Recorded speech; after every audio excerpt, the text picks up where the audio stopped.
ka na? Ayos ka lang ba? Happy ka ba? O sad pa rin ba? Kaya't halika na, sumama ka na. Selfie na, groupie na at iba pa.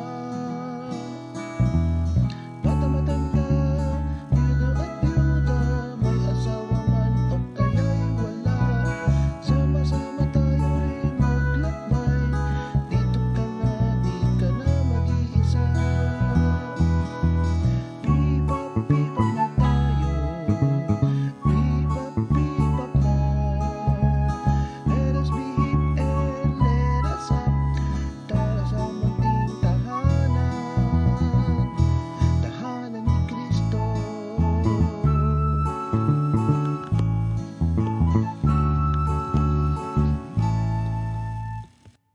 Welcome to P-Pop Live! Paris Pastoral Accompaniment Program. Yes! Very important po kasi yung topic natin ngayon. Actually, kung talagang maganda ang pagkaka-modeling mo, ay hindi lang yung anak ang nakakakopya nun, Yeah. pati ibang tao. At saka tuloy-tuloy yan ha, pag yung anak mo, na-copy-paste siya, Oo. pat yung apo mo, di ba? Oo, generational na yan. Yes. Ito nga yung topic natin, simpleng-simple lang kasi ang pinapa-copy-paste dito. Yung mga simpleng habits natin, no, na ginagawa sa bahay. Okay, sige. So, basahin natin. Basahin ko. Sige. Ito sa Amoris Laetitia, paragraph 266. Okay. Good habits Yes. need to be developed. Ayan, ha?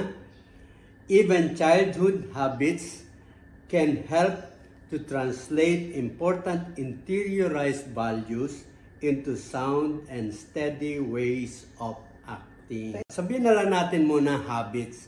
Paano ba nade-develop ang habits? Hindi ba?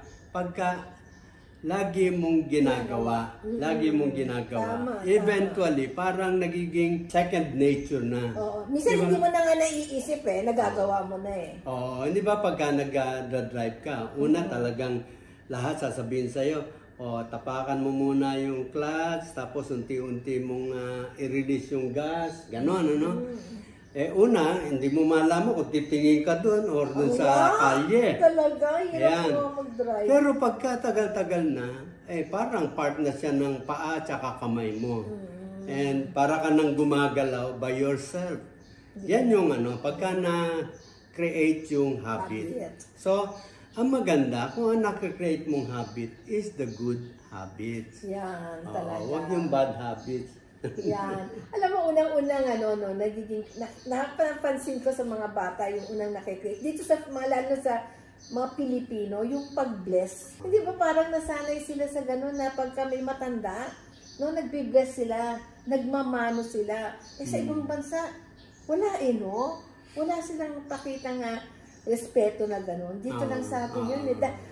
Actually nga, no, talagang sobrang habit na kahit sino no? Kahit hindi mo talaga kakilala o pag matanda parang, at saka ang napapansin ko akin lang to, no? Yung mga bata na nagbe-bless, kunyari, first time, no, hindi mo kakilala, meron din siguro nahihiya, pero pag nag-bless sa'yo, alam mo, matutuwa ka kasi parang nire-respeto ka nila. Ramdam ko yan ngayong matanda na ako. Feeling niya na nire-respeto ka niya, so ikaw din parang natutuwa ka na meron pala akong katangian na karespe-respeto. Ako, tutunan ko, pagkatapos kumain, magtutoothbrush. Di ba? Para automatic na yan. Pagkatapos kumain, hanapin mo na agad yung toothbrush mo. Yes. Tapos, toothbrush ka na. Pero yan, nagsimula lahat yan. Nakikita niya yung magulang niya lagi nagtutoothbrush. Ano rin? Nakikita din yung pagbibless. Ako sinasabi na, bless ka kay Tito. Bless ka yan, kayo. sinasabi Diba? nga yan. Sinasabi natin. Yung karang pagtutoothbrush, pagka kumakain ka, inilalatag na, nakalatag na yung baso, yung toothpaste, at saka yung So, para hindi mo makalimutan. Tsaka ginagawa mo na sa iyo ng magulang mo kasi hindi mo naman alam kung anong tututbrasan mo So, parang talagang ang effort initially nagkagaling sa magulang. Kasi lagay mo yung toothbrush dyan. Habang lumalaki yung bata, titignan lang niya, hindi naman niya alam kung hindi mo ginagawa sa kanya. Maganda yan ituro sa bata talaga. Yeah, Pagkabata pa lang. Pero alam mo, na sinubukan namin ituro sa mga matatanda, medyo mahirap-hirap. Ano eh, pagtututbrush? Hindi lang pagtututbrush, yung habit, Alam na tatanda mo, nandun kami sa El Dorado. Nasa El Dorado. Di ba nag-umpisa tayo, yung sabi natin, lahat ng mga nabubulok, kasi ang daming daga na rin sa atin, Yeah. Lahat ng mga tira sa kainan, pagdating ng 6 o'clock, yung inyong lalagyan ng mga tira sa pagkain, pupunta rin sa gate, di ba? Tapos, itinadunk doon. Yeah. Ayan, every 6 o'clock. Ngayon, noong una, hindi namin binabantayan Parang utos na kami ng utos. Wala nangyayari. Pero yung sumunod, may nakatayo na doon sa sa timba. Wala na hubang plastic dyan. Ngayon, napaalala yon. Kapag sumunod, talagang wala ng plastic. Tapos pagdating ng 6 o'clock, nandun na talaga sila lagi. Tapos umalis na kami, hindi na kami nagbabantay. Ang makikita mo, pagdating ng 6 o'clock, parang nagpaparada Kanya-kanya may dalang idadang. Tapos nakaalis na tayo ron. Bumalik tayo, bumisita tayo after 3 years. Ginagawa pa rin nila. Nakakatuwa. So, kung sa matanda nagagawa yun, then lalo pa sa bata. Para sa akin, mas mag-i-stick kung ine-explain mo kung ano yun. Kung Yes! bakit, kung bakit mo ginagawa. Like yung pagtututbrush. Di habang tito, you brush your teeth, ha? Kasi your teeth will be, ganyan. Magkakaroon ng cavities, mga ganyan. Or do you want to go to the dentist and then pull your teeth na ganyan. Pagka man, siya matatakot siya kasi ayaw niya masira ipis. So, nagbabrush siya ng teeth niya. Diba? So, at saka ako meron din akong tinuro sa mga bata na habit. Pero hindi ko alam kung ginagawa nila pag nasa school sila. Hindi ko po sila pinapakain ng candy, chocolate, yung mga sweets. Kaya sila, wala po silang bulok na ipin. Nung maliliit pa sila. Pero tingin ko nung pag nasa school, baka doon sila nabili ng candy. Pero anyway, nakakatulong na tapos yung drinks, hindi ko rin sila binibigyan ng soft drinks, na gano'n. So, tea, pwede, gano'n. Kaya pagdating sa mga McDo, ang in-order nila, hindi soft drinks. So, nasanay sila sa tea, gano'n. Hanggang ngayon ata, parang hindi pa rin sila mahilig sa soft drinks yung mga anak na. Pero alam mo, in fairness naman sa'yo, hindi ka nga nagsusorry, pero pinapakita mo naman na hindi ka nagdadabog, parang siguro na-internalize mo na nagsusorry ka sa kalooban mo para dun sa, kung nag-aaway tayo, pinapakita mo naman na yun kasi, sa action. Pero, yun kasi, na-realize ko na medyo nahihirapan ako magsabi ng sorry. Totoo yan, pero, totoo yan. nababawi ko sa ibang mga action. Pero, na-realize ko talaga, dapat sa mga bata, tinuturo yan para maging habit. Tsaka yung please, sa kainan, doon lang, magpa-practice yun yung please pass the rice, please di ba? Yes. Ipaki sa atin yun, pakipasa po yung pakiabot. So yung ginagamit natin sa mga Pilipino. Thank you na, yan, tuwing may magbibigay sa'yo, sasabihin, what will you say? Yan. Thank you. Yan nga yung sinasabi sa mga bata. Ano sasabihin mo? Yeah. Thank you po. Thank you po. Yan, yung po. Isa pa rin yan. Yeah. Yung nagpo-po. Naku, ang ganda po talaga ng yan. Kaya nga pagka nag-asawa, yung mag-asawa, talagang pinag-uusapan nila yan, ano ang mga habits na i-develop natin sa mga bata. So that, yan kasi, pagka yung paminsan-minsan mo lang pinapaalala, hindi magiging habit yan. Every time talaga na, halimbawa, meron nagbigay, meron opportunity, dapat magsabi ng thank you, talaga sasabihin, what will you say? Gano'n, di ba? Kaya akin na yung tubig. Ano ulit?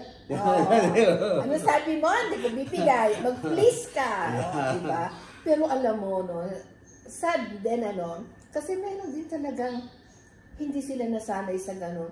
Kaya nadadala din nila sa anak nila. Pero kung ngayon napanood ninyo ito at hindi po kayo gano'n, may time naman lagi. There is always hope. No? Mali mo, mga anak ka ulit. O kaya yung anak mo maliit pa, pwede mo pa rin baguhin kung hindi ninyo nagagawa. Mas mahirap na i-develop ang habit pag lumaki na. Yeah, correct. Pero ang Pero point ko siyempre, naman, pwede pa rin. yeah. Matyaga ka lang. Yes, so inaano lang natin ito kasi marami tayong audience, hindi natin alam kung ano nasan silang level, no? Kung medyo may edad na yung anak nyo, ipakita nyo pa rin yung tama. Yes. Kasi ang bata po, kahit po teenager yan, kung ano po yung nakikita nyo sa atin, nag-stick po yan sa mind niya. Like, meron akong napanood na kunyari, nag-aaway silang magulang, pero pag nagbati sila, tuwang-tuwa yung bata. Di ba? Kaya maganda talaga na isa rin yun sa hindi rin magandang ipakita yung nag-aaway kayo ng harapan. Para hindi rin niya yun gagayahin pag nag-asawa na siya. Yeah. Ito kasing formation of a habit. Formation of a habit. Ano nagagawa yan? Yung repetition. Ibig sabihin, yung every time na lang na mangyayari yung mga ganong situation that leads to do that habit, Yes. kailangan laging pinapaalala. Uy, nakalimutan mo. Hindi ba pati nga yung pagtapos na kumain, yung mga kutsara Nako. ayos. Yeah. Laging sinasabi, yung kutsara mo, ganon, di ba? Na-test ko po talaga yan na yung kutsara at saka tinidor pagkatapos na kumain magkatabi. The strengthening of the will, repetition of specific actions are the building blocks of moral conduct. Without the conscious, free, and valued repetition of certain patterns of good behavior, moral education does not take place. So, mere desire of an attraction to a certain value is not enough to instill a virtue in the absence of those properly motivated acts. Yan. Kaya kanina sabi mo, kailangan ipaliwanag mo rin sa kanila bakit mo ginagawa yon. True, talaga. Para meron magandang motivation na gagawin nila talaga yon. Yan, okay. Yon. So, yung sinasabi, kung hindi mo mapapakita yung consciousness nila, talagang by their own, nakikita mo na hanggang sa sanay na sila, talagang naging habit na, you will later on see na itong habit na ito will become a virtue. Oo. Character. Kahit Character alam mo, na nila lagi yan. lang ginagawa, pero ang gandang kunyari, nagagalit, nag-away, tapos nag-sorry siya.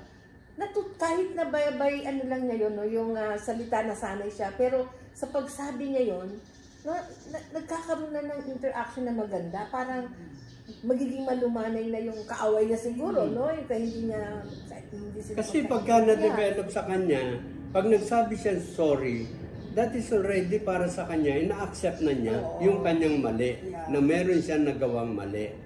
Di ba? So, it becomes automatic. Pagka mayroon ako nasaktan, sorry, sasabihin agad yun.